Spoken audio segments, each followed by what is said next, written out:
Boy, modern gaming sure is sucks, huh? You know, I used to have a built-in hype machine that was firing on all cylinders constantly. Well, either I lost it or it broke, because I just don't get excited for games in quite the same way that I used to. Modern gaming companies regurgitate the same schlock every year or every few years to the point where there's never really anything new to capture your imagination, and a lot of the crap that does come out is barely functional anyway. The lack of innovation is a big part of why I jumped Nintendo's case so hard all the time. They used to be the pioneers for innovative gaming experiences, and even they have been comfortable resting on their laurels for years now. I used to look up to them for their willingness to think outside of the box. Their last major game to light the world on fire was Breath of the Wild, and now we're just getting more Breath of the Wild, after dozens of other companies have tried to give us more Breath of the Wild. It's totally unrealistic to expect completely outside of the box games all the time, but you know, I think there is an air of complacency among these big gaming companies. It's much more safe to push the same types of games year after year because they sell. Why change it if it works? All this is to say that I struggled to come up with a list for this year of my most anticipated games. Had to really, stretch things out a bit. The only game on my list that I'm genuinely out the butt excited for is number one. The rest, you know, they'll be fun, I'm sure, but well, anyway, these are my top 7 most anticipated games of 2022.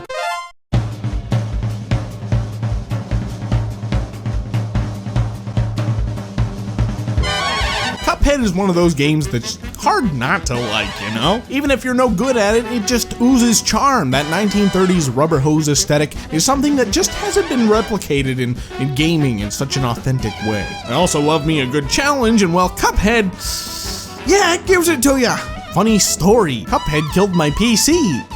I'm not kidding. I was playing it after it first released, and all of a sudden the screen went dark and there was a super loud crunch! Like someone had just exploded a water bottle in my room. I could smell smoke coming from my PC, and turns out it killed my power supply. Of all the games, Cuphead killed it. Even the guy at Best Buy was like, Cuphead killed your power supply. Yeah? Yeah, right. Moment of silence?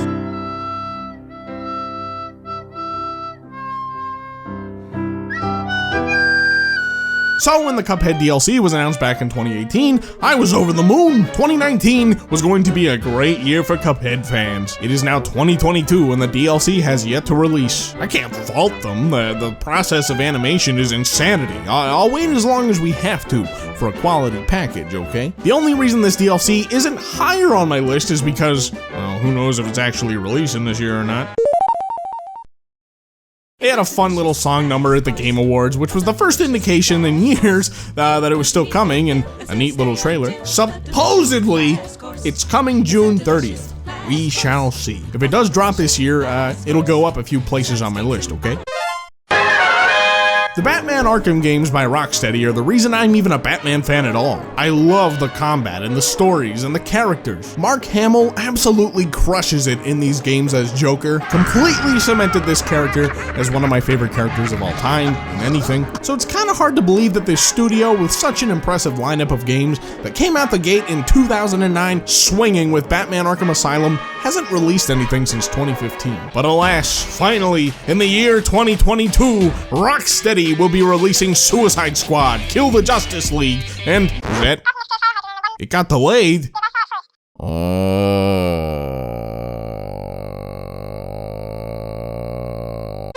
I love platformers, especially of the 3D variety, and if you go and sprinkle a bit of Nintendo into the mix, you have a golden game right there. Kirby and the Forgotten Land is shaping up to be the Nintendo game of 2022 for me. It's Kirby in a way that we haven't seen him before. No, this doesn't count. It's a full-fledged 3D Kirby adventure, and I'm here for it. It seems to be taking the 3D world approach of linear hallway structure level design, but with a much more organic world to explore than what Mario tends to do. It looks all around pretty solid. I think it's gonna be pretty cool.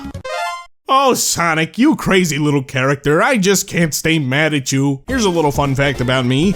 I'm a pretty big Sonic fan. I get all the games on release, and when I was younger, I was pretty much a fanboy. But you know, I'm pretty used to the games not being so great. The classic formula is still peak Sonic if you ask me, followed by the adventure style games. I remember back in 2014, I went to the midnight release of Sonic Boom: Rise of Lyric. Okay, it was actually the midnight release for Assassin's Creed Unity, but I went to pick up Sonic. It came out the same night. And I remember the GameStop employee holding up the game for everyone in line behind me to see, as if to say, "Look at this doofus, he's getting Sonic."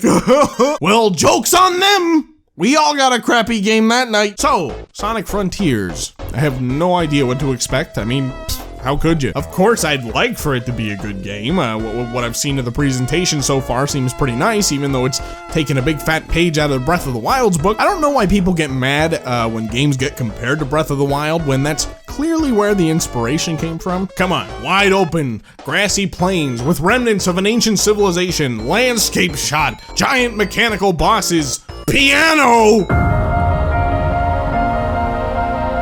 Breath of the Wild had a ripple effect, and that's okay to admit. But besides the presentation, we know nothing about the gameplay, and that's what matters most to me. It may look nice, but it could be a steaming hunk of crap to play. We just don't know, and we won't know until they start to show us. This game might have landed somewhere else on my list if we just knew a bit about how the game would play, but it's kind of a mystery for now. I'm gonna buy it regardless, because I buy every Sonic game, so I guess it doesn't really matter.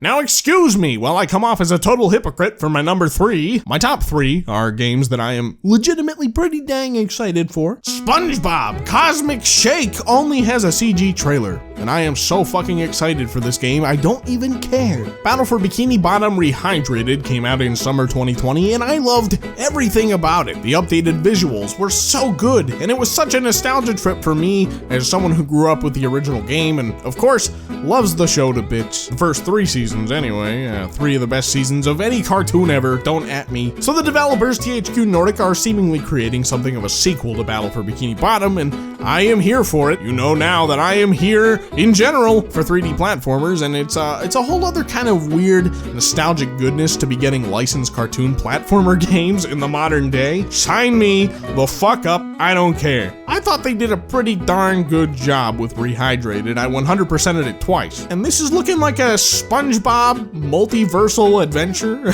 They've apparently got the original cast involved, and it's gonna feature music from the show. I'm a simple man. I like SpongeBob. You make funny 3D game? I buy. THQ Nordic, if you're listening, I'm the kind of guy you want for this. I'll gas this game the fuck up. Hit me up for an early copy. You won't regret it. Here's another funny little story. Back in 2020, I got obsessed with Turtles in Time, a classic beat-em-up. Bought this NES cartridge from a retro game store. Loved it. So much fun. One of my favorite games of all time now. Loved it so much, my fiance bought me the 1-Up arcade machine for my birthday that year. Ain't she the best? Coffee. I gotta have some coffee. Oh, that's the good stuff. So I had thought to myself, man, wouldn't it have been so cool if they had done another game like this? It's so fucking good, and such a massive missed opportunity that they never did more with what they had. Then, March 2021 rolled around, and ba-bam! TMNT! Shredder's Revenge! Oh my god! It's so beautiful. The sprite work is so gorgeous. This gameplay, so smooth. The animations, holy. The music, orgasms for my ears. I didn't even mention the animated intro yet.